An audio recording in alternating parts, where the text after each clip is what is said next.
Le soleil descendait lentement derrière les toits de la ville. Dans ce vieux parc aux arbres tordus, les bancs usés accueillaient chaque soir les mêmes silhouettes pressées.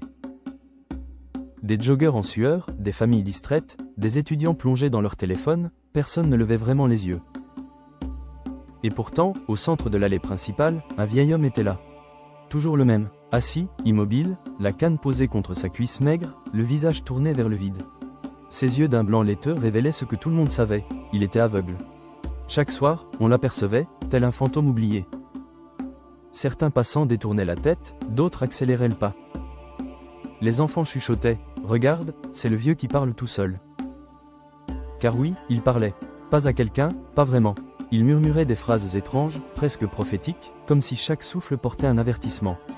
Par exemple, « N'oublie pas de fermer la fenêtre ce soir, la tempête arrive. » Ou « Ton ami n'est pas celui que tu crois. » Ou encore « Ne prends pas ce chemin, demain le danger t'y attend. » Des paroles qui glissaient dans l'air, troublantes, mais que personne ne voulait entendre. On riait parfois, encore ces histoires. On secouait la tête, on l'appelait « le fou du parc ». Pour les habitués, il n'était qu'une ombre, une présence gênante, à éviter. Mais ce soir-là, alors que la foule s'éparpillait dans le parc, un jeune garçon curieux malgré lui, s'arrêta. Il observa le vieil homme attentivement, intrigué par ce murmure continu qui semblait flotter entre les arbres. Ce n'était pas de simples divagations, ses mots semblaient précis, il était capable de décrire des secrets intimes, donnant l'impression qu'il lisait directement dans les vies des passants.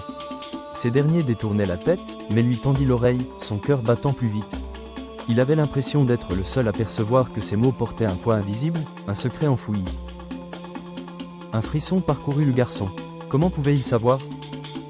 Car, au loin, il vit une femme qui, en entendant l'aveugle murmurer son nom, s'était figée, blême, l'homme donnait l'impression d'avoir dévoilé une vérité qu'elle cachait depuis toujours. Et à cet instant, le garçon comprit. Ce vieil homme n'était peut-être pas un fou. Il voyait, mais autrement. Le lendemain, le garçon revint. Il semblait attiré malgré lui, comme si un fil invisible le ramenait vers ce banc usé du vieux parc. Et, comme toujours, le vieil aveugle était là. Il ne bougeait presque pas. Sa tête légèrement penchée, ses lèvres dessinaient des mots qu'on aurait pu croire perdus dans le vent. Mais ce jour-là, le garçon décida d'écouter attentivement.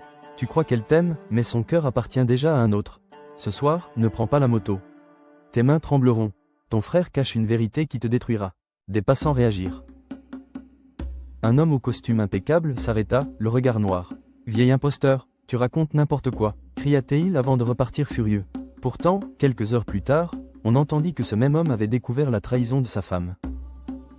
Une femme d'âge mûr s'effondra sur le banc d'à côté, les larmes aux yeux, car l'aveugle venait de nommer son fils disparu. Un prénom que personne n'avait osé prononcer devant lui. Les rumeurs se répandirent vite dans le quartier. Certains disaient que l'homme avait un don, d'autres qu'il n'était qu'un démon qui portait malheur. Le garçon, lui, commençait à voir un schéma. Tout ce que l'aveugle annonçait se produisait, pas toujours immédiatement, parfois le lendemain, parfois dans la semaine, mais chaque parole prenait forme dans le réel. Une peur sourde naquit dans les yeux des habitants. Ils évitaient désormais de croiser son chemin, de peur d'entendre leurs propres secrets révélés. Les mères détournaient leurs enfants. Les hommes faisaient semblant de ne rien entendre. Mais le garçon, lui, continua d'écouter. Et c'est ainsi qu'un soir, l'aveugle prononça des mots différents, plus lourds, plus glaçants que jamais, dans 3 jours. Quelque chose s'effondrera. Beaucoup de larmes, beaucoup de sang. Le garçon sentit son cœur battre plus vite. Il voulut l'interroger, mais l'aveugle, comme épuisé, posa sa main sur la canne et se tut. Une catastrophe allait arriver, et personne ne voulait entendre l'avertissement.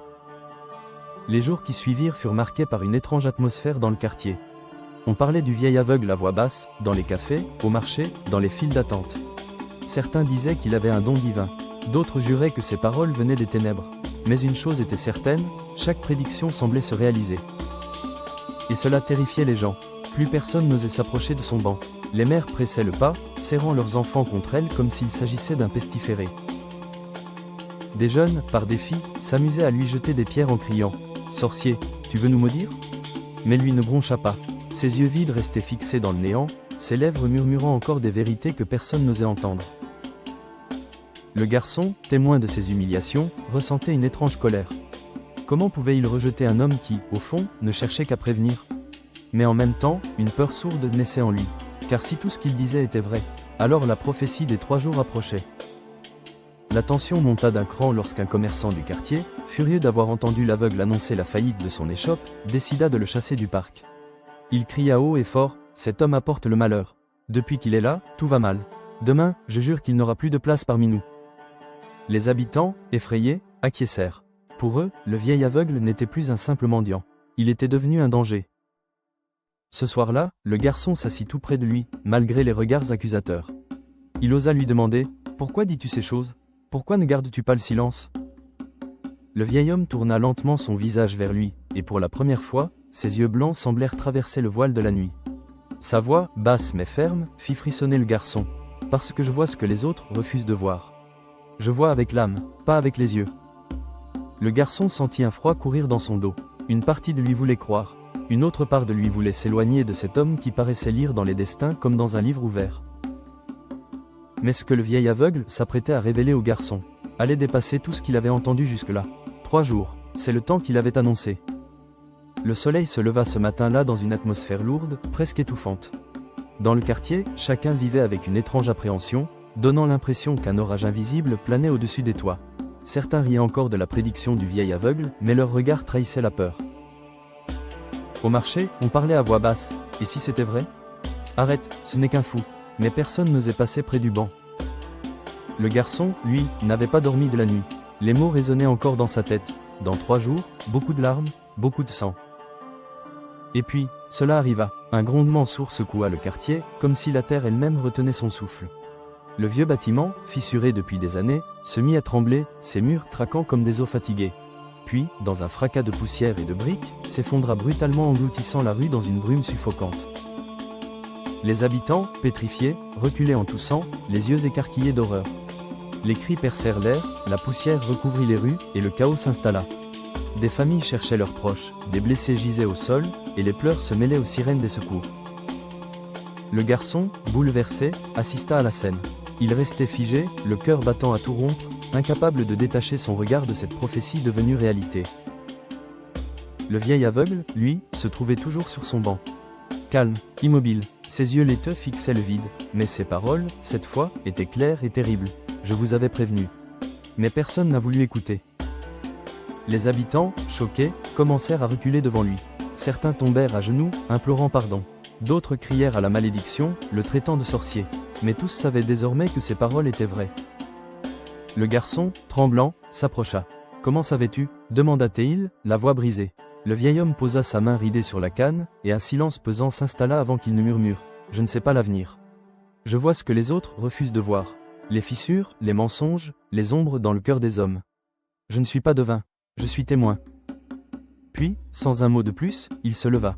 Son pas était lent, fragile, mais étrangement sûr, comme guidé par une force invisible. Et devant les regards ébahis des habitants, il disparut dans les ruelles du quartier, laissant son banc vide, comme une cicatrice dans la mémoire du parc. Ce jour-là, tout le monde comprit que le vieil aveugle n'était pas un fou. Mais il était déjà trop tard, car il avait disparu. Après l'effondrement, le quartier resta marqué.